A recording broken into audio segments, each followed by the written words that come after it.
За та бүхэнд амлсан ёсоор мундаг эдийн засгийн сурвалж сурж байгаа очир батг залуутай уулзгаад ирсэн байна. Бид хоёр арай нэг чимээ багтай газар хайж болохын тулд далайн хэрэг дээр порт дээр хурж ирсэн байна. Тэгэхээр энд арай нэг чимээ багтай газар олж суугаад видеогоо эхлүүлэх гэж байна.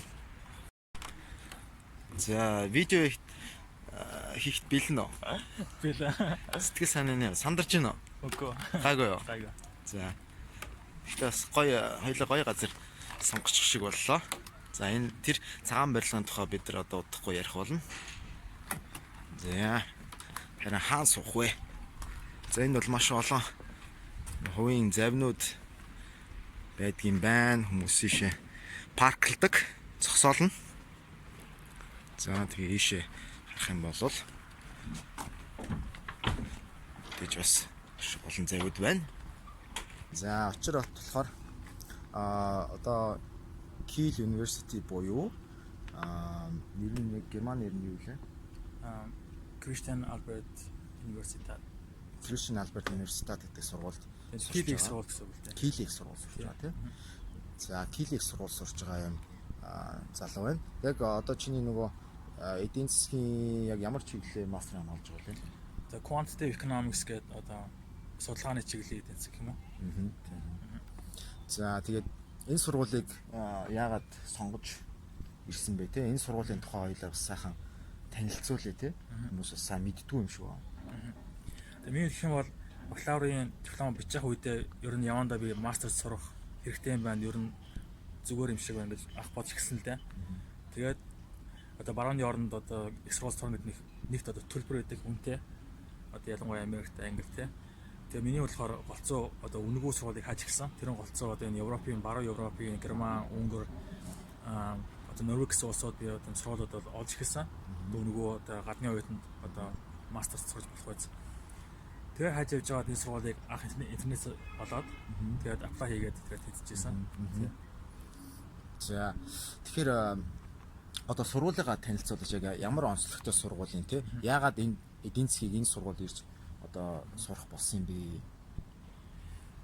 Тийм масгууд гэх юм бол анх 1665 онд байгуулагдсан билээ. Одоо хойд Германы одоо Германч одоо хойд урд ангилах юм бол хойд Германы хамгийн том хамгийн одоо юу гэдэг хөшинх юм уу? Одоо дээр үед байгуулагдсан. Тэгээд албатай сургуулийн нэг юм билээ. Тэгээд масгуудын онцлог гэх юм бол одоогийн байдлаар 12 тийм Нобелийн шагналтай тийм одоо алартан гэх юм уу? Хим физик тийм Нобелийн шагналтнууд төрж гарсан юм билээ. 12 төрсөн. Тийм 12 тийм сургуулиас тийм.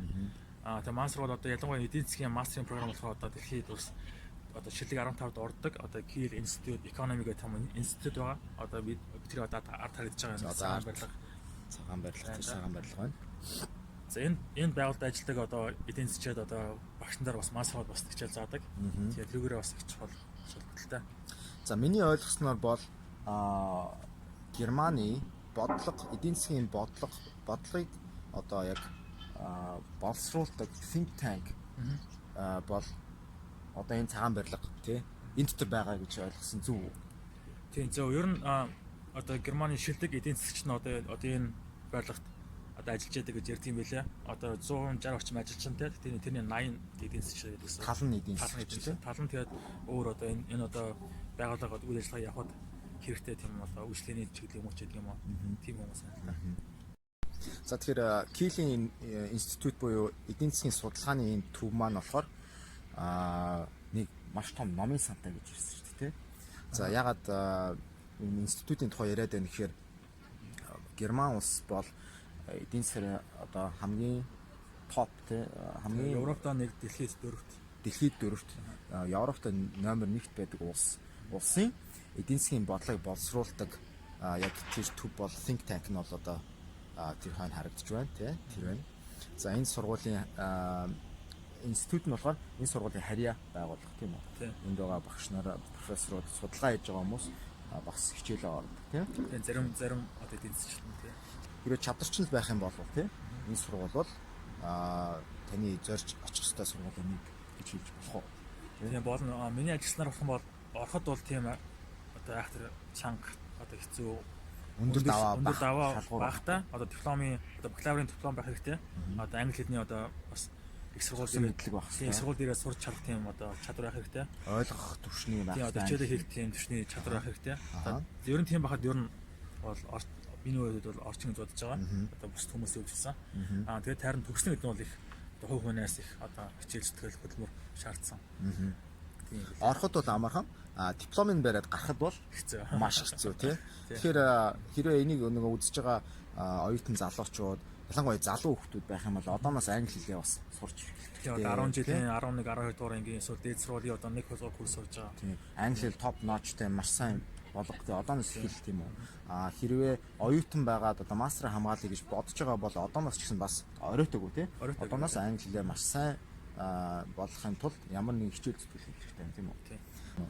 Даагаан эдийн засаг гэлтгөө одоо санхүүгээр сурж исэн, бизнесээр сурж исэн. Тэгтээ гол нь бизнесээр сурж байхдаа одоо эдийн засгийн гол чиглэл байдаг нэг макро, микро economics гэх тийм чиглэлийг бас үзсэн байвал одоо бизнесээр сурсан хүмүүст ороход бас боломжтой. За тэгэхээр энэ сургуулиуд зөвхөн эдийн засгаар тогтохгүй физик, хим, нийгмийн ухаан тий эмнэлэг бас маш том нөгөө судалгааны клиниктэй юм биш үү тий эмнэлгийн клиник сургуулийн харьяа клиник юутай сургуультай эмнэлэгтэй тэгэхээр та хэрвээ одоо сувилагч эмч болъё гэж мөрөөдөж байгаа болвол мөн сургууль сураад шууд клиник дээр нь ажиллаж туршлага гаргах тийм үү тэр боломжийг бас олгож өгсөн тийм сургууль байлаа. Энэ дөр нэг юм хэлэхэд эдийн засаг бизнес санхүүгээр сурахад бол англи хэл хэрэгтэй. Одоо бүх хичээл нь англи дээр явж байгаа. Харин тэгээ хууль, эмч, геохомод герман хэл дээр. Болохоор герман хэл бас сайн сурах хэрэгтэй. Герман хэлээр явж байгаа тийм үү.